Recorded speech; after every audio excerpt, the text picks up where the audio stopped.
Hello, everyone. My name is Ariella Wagner. I'm the founder of SunRay Construction Solutions, a national construction document service. We help thousands of customers every day secure their lien and bond claim rights. And today we have an absolutely fabulous topic that comes up all the time. And the incredible Alex Barthet, a construction board certified attorney, is going to discuss how do we deal with bad checks and credit card chargebacks. So without further ado, I introduce the incredible Alex Barthet. Thank you, Ariella. My name is Alex Barthet. I am a board certified construction attorney here in Florida. And today we're going to talk about how to deal with bad checks and credit card chargebacks. So let's get right into it. So on today's agenda, we're going to talk about the civil and criminal remedies and penalties for bad checks. We're going to talk about the procedures for credit card chargebacks. And I'm going to give you some tips along the way of what to do and what not to do in each of those situations. And as always, we'll answer any questions that you have. And the way you submit questions is you use the go-to webinar chat box, which should be on your screen. Go ahead and submit the question, and Ariella at the end of the presentation will ask all the questions that have been submitted. Just know that I ask that you not include any names of people or companies in your questions. So let's get started. Bad checks. What you need to understand about a check, almost always it feels like actual money, but it is just a promise to be paid in the future, right? If you get a check, you have to deposit it in the bank, it has to clear, and then you get the money, versus cash, which if you get at the time of the transaction, you can use immediately. There are three primary types of bad checks that we see. NSF, which is not enough money in the bank account. So the bank account is open, but there's just not enough money for the check to clear. Account not found, which is it's a check that I guess the account was closed at the time that the check was presented for payment. So that account is no longer there. And the last one is a stop payment. The check was given to you and it was good at the time it was given, but by the time you submit it for presentment, or your bank submits it for presentment for payment, the maker of the check has put a stop payment and has instructed his or her bank not to fund the check. So those are the three types, primary types of bad checks that you run into. One of the things that you absolutely need to be aware of, and most people do not know, is that a check can be honored 30 days and sometimes longer than 30 days after presentment. Meaning, just because your bank may make the funds available to you to draw upon, that is not the same as the check clearing. So when you bring a check to a bank, your bank may have a policy that says, local checks will make available within 48 hours, and checks outside of the jurisdiction will be available in 3 days, 4 days. That's availability of funds, and that doesn't mean that the check is going to come back as NSF or a stop payment on the check. So be careful about how long it takes for you to truly know that a check is not going to be dishonored. If someone passes a bad check, in most states, here in Florida especially, it is both a civil violation and a criminal violation, meaning people can go to jail. In Florida, for example, if you pass a bad check of more than $150, that's a felony. So there's some serious ramifications to passing bad checks. So let's talk about what you should not do. So the first thing is, you should not believe that holding this little slip of paper is the same thing as having money. I get calls from clients all the time, and they say, well, the the contractor has given me this check. Let's say you're a supplier. The contractor gave me this check and he said, please hold it, but he just needs a lien release now. Remember, that piece of paper is really no more than a promise to pay later, which can be dishonored. So how much do you trust this person if they're telling you that the piece of paper that they're giving you is really no good now, meaning you cannot deposit it now, but they want something from you of value, which is a lien release. You should never sign a lien or bond release if you're concerned about the check not being good. You should never, ever record a lien satisfaction before the funds have cleared. We see this one a lot, which is you put a lien on a piece of property and they say, okay, satisfy the lien and bring me a recorded lien satisfaction, and then I will give you this check. And sometimes they'll send you a copy of the check that they have cut. Once you record that lien satisfaction, if they never give you the check or the check is no good, your lien is off the property. So our advice is never, ever, ever actually record the lien satisfaction until you have the funds in hand. So what we recommend is you either have them wire you the funds, and then once the funds hit, then you take the satisfaction to recording, but you don't do it beforehand. You should not accept post-dated checks. Not that you can't, but just know that if you accept a post-dated check, that cannot be criminally prosecuted because you've now accepted the check knowing that at the moment you accepted it, those funds are not good because that's why it's post-dated. It's dated for a date in the future. There are reasons why accepting a post-dated check may make sense. You know, we see sometimes someone gets on a payment plan, you know, maybe they're going to issue you 4 checks for $1,000 to pay off the debt. So they give you 4 $1,000 checks post-dated, right? One this Friday, one next Friday, one the Friday after that, and the Friday after that. If the check's clear, there's no problem. But just know that holding those post-dated checks cannot be criminally prosecuted. And you can also not, you should not agree to hold a check, because if you agree to hold a check, the person can also not be criminally prosecuted. Again, because the intent of defrauding you goes away because they're telling you when they give you the check, this check is no good when I'm giving it to you. So you have to wait. So you should try not to agree to hold checks for any period of time. So let's talk about what you should do when you accept a check for criminal penalties to apply.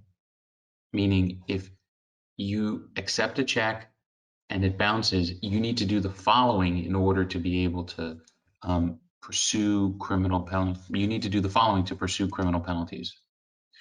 If you accept the check in person, you need to obtain the following information from the person who presented the check, and you need to write it on the check. And this is going to sound crazy, I know. You need to write their full name, home address, phone number, place of employment, gender, date of birth, height, and their driver's license number or state identification number. If you've ever been to a check cashing store, you'll notice that they do this routinely because their business is dealing with checks, so they constantly run into bad checks, so they follow this procedure to a T.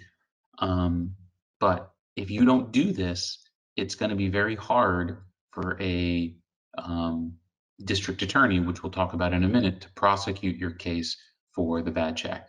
Now, if you say, well, what happens if I get a check in the mail? I'm not accepting it in person. What do you have to do?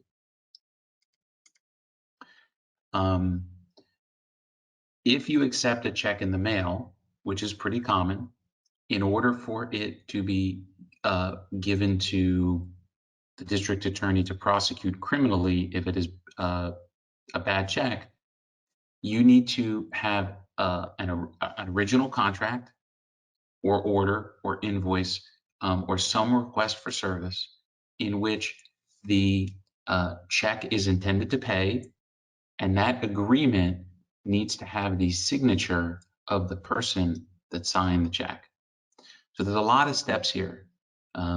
So if you are a painter and you hire a crew to paint some of the work that you have, then in order to, and when, I'm sorry, you are a painter and a contractor hires you and you have a contract with that company, the person that signs your contract also has to be the person that signs the check. Again, I know this is very specific, but in order for the case to be prosecuted, these are the things that the district attorney is looking for. It doesn't mean that they won't prosecute other cases, but they get a lot of bad check cases. So if you haven't done their homework for them, it's going to be unlikely that they're going to prosecute your case.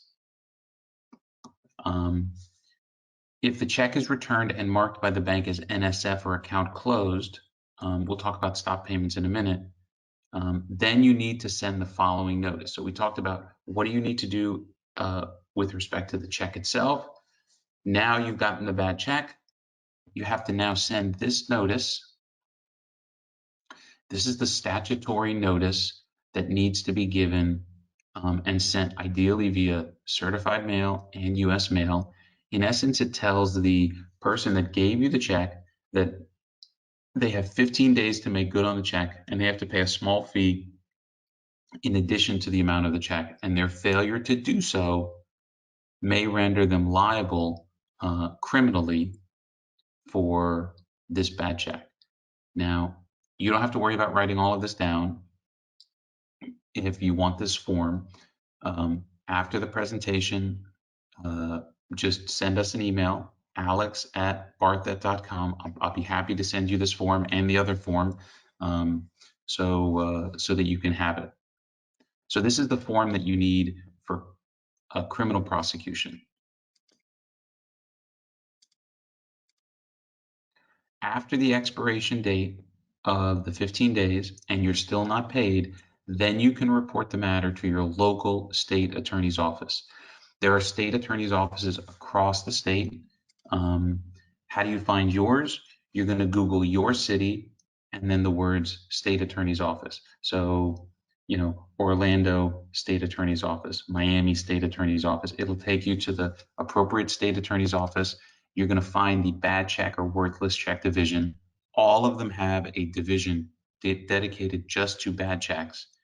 And then you're going to submit the information that you have, which is a copy of the letter that you sent, proof that it was sent via certified mail, and a copy of the returned check, ideally with the information that you have on it.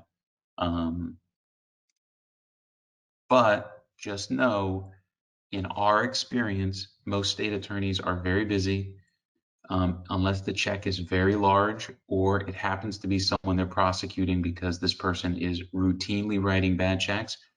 We find that the state attorney is not very interested in prosecuting bad check cases. It doesn't mean that you can't do it or you shouldn't do it. I just want to temper your expectations about having a, you know, $2,000 bad check and thinking that the district attorney is going to do anything about it. So let's talk about civil penalties. In order for civil penalties to apply, what you need to do is you need to have a check that's given to you and it either comes back NSF, account not found, or a stop payment. Stop payment does apply for civil remedies, but the true penalty associated with the bad check, which is getting up to 3 times the amount of the bad check, may not be available for a stop payment.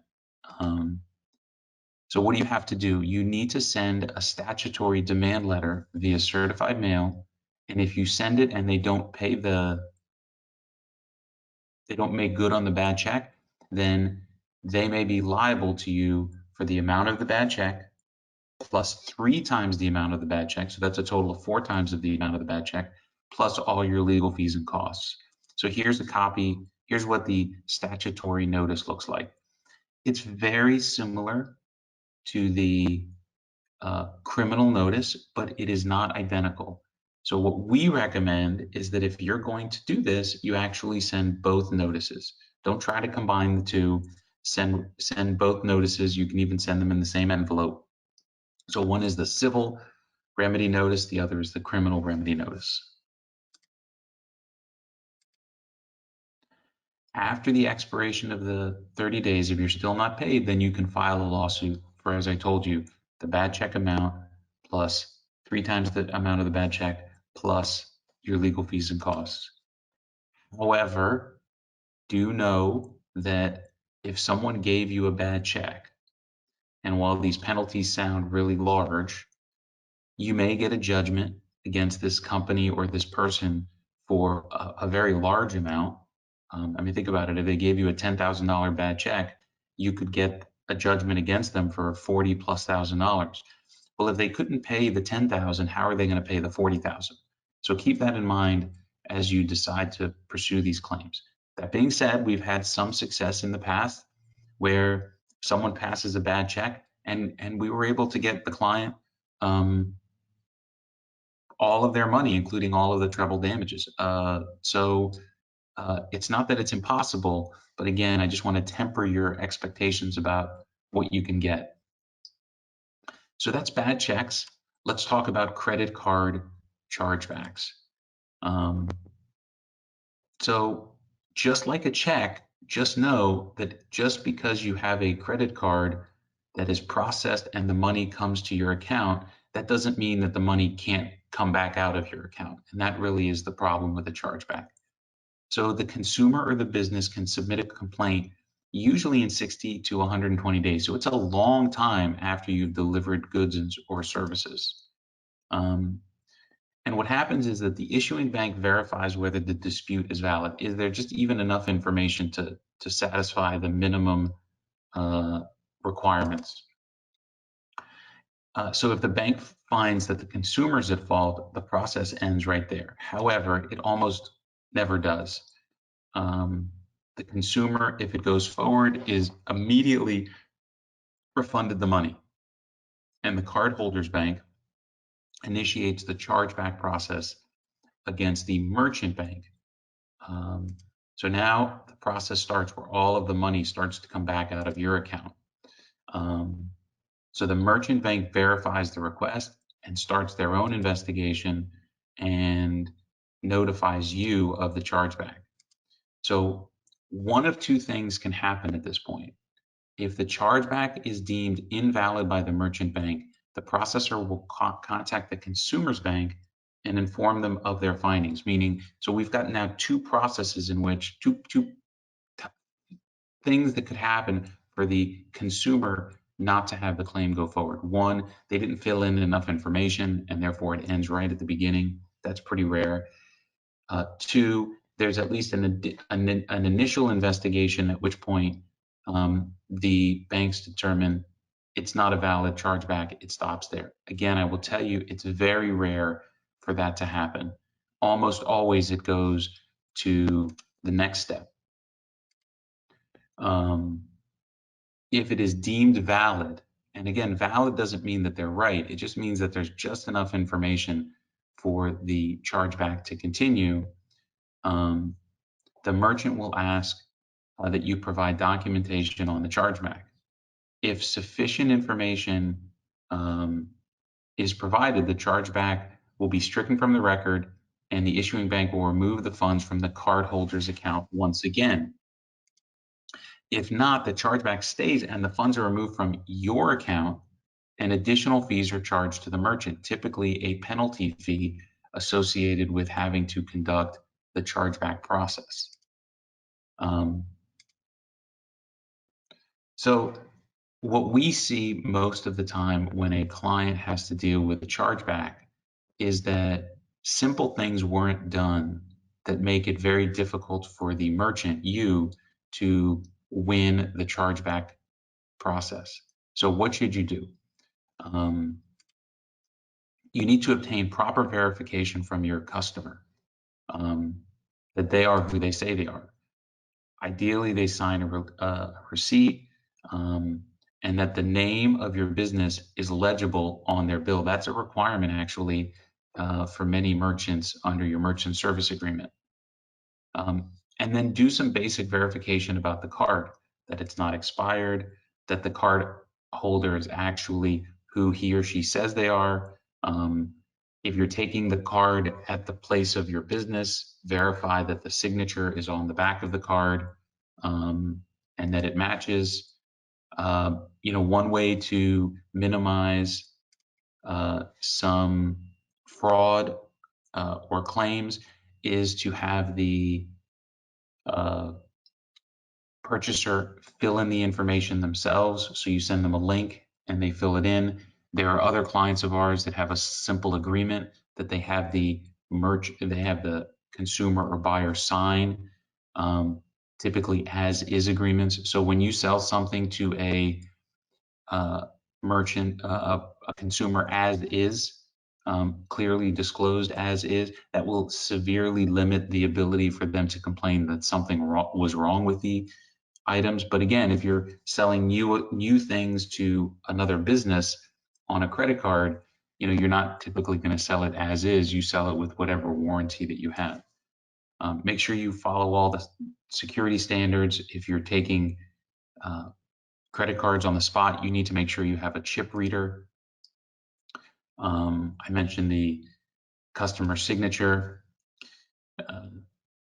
You should not accept a credit card at the place of your business if there is no signature on the back of the card. Now, I'm telling you, these are all the best practices. Most places don't follow any of these rules. And if you don't have a chargeback, it's not a problem. But if you do get a chargeback, then these things all get looked at. And if you haven't done them correctly, it could be a problem for you. So what are some other things to keep in mind with respect to chargebacks, credit card chargebacks, and bad checks? If there's any doubt, you should get a wire. A wire is an instantaneous transfer of funds. And typically when the wire hits your account and you're notified of that wire, the money is good. It's cleared at the moment that you receive it, and you don't have to worry about it coming back out of your account. Always, always, always protect your lien and bond rights. Never sign a bond or lien release if you are concerned. So you should, if you have a doubt, if you're accepting a check and you don't know that it's good, you use a conditional release of lien so that you're only releasing it to the extent you actually get the money.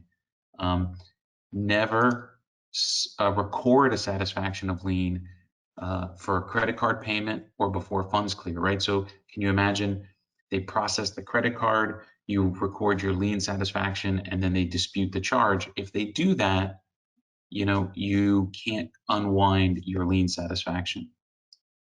Last thing to remember with respect to credit card chargebacks, and that is that just because you lose a credit card chargeback procedure doesn't mean that you cannot sue them in civil court.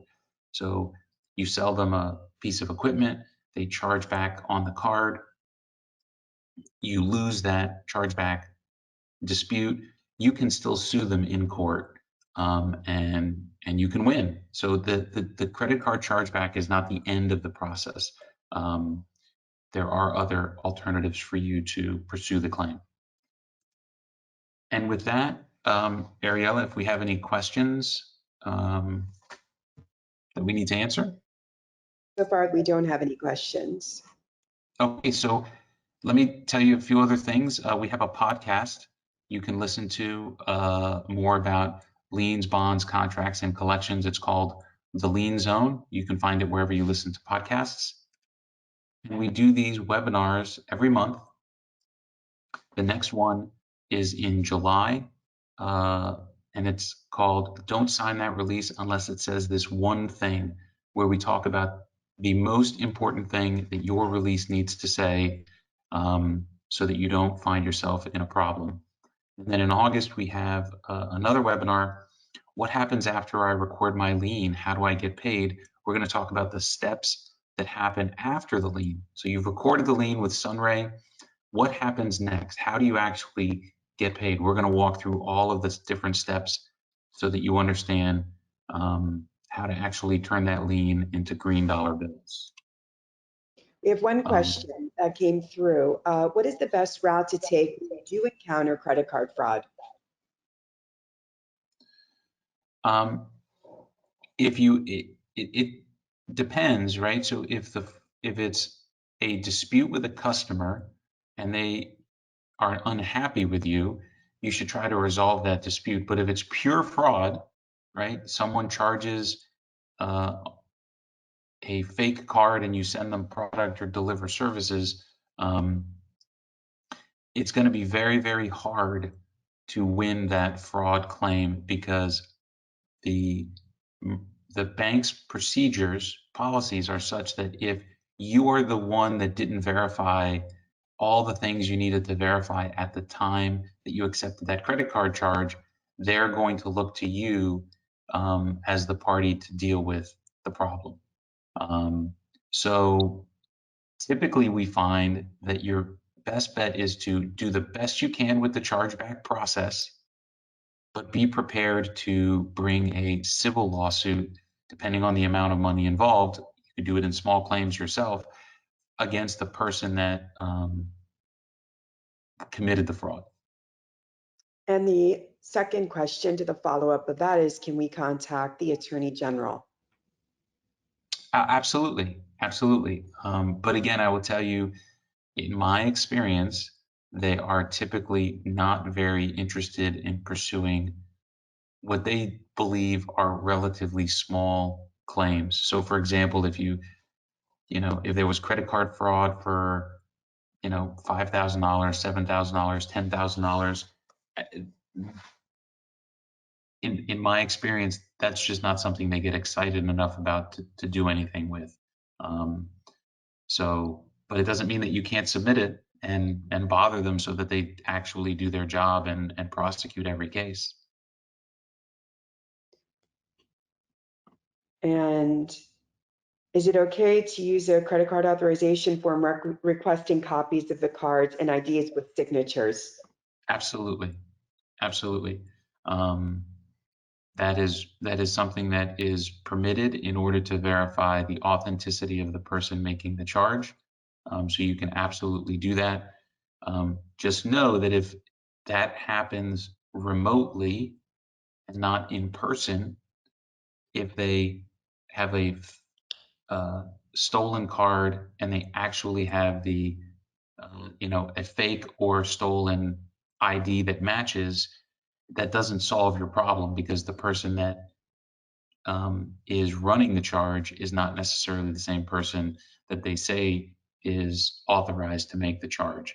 So it doesn't solve every problem, but it goes a long way at minimizing some of the fraud. Great. Well, thank you for a really fabulous webinar. And if anyone would like those forms, again, the emails are right there in front of you. Alex, thank you very much. And I wish everyone a sunny day. Thanks, Ariel. Have a great day, everybody.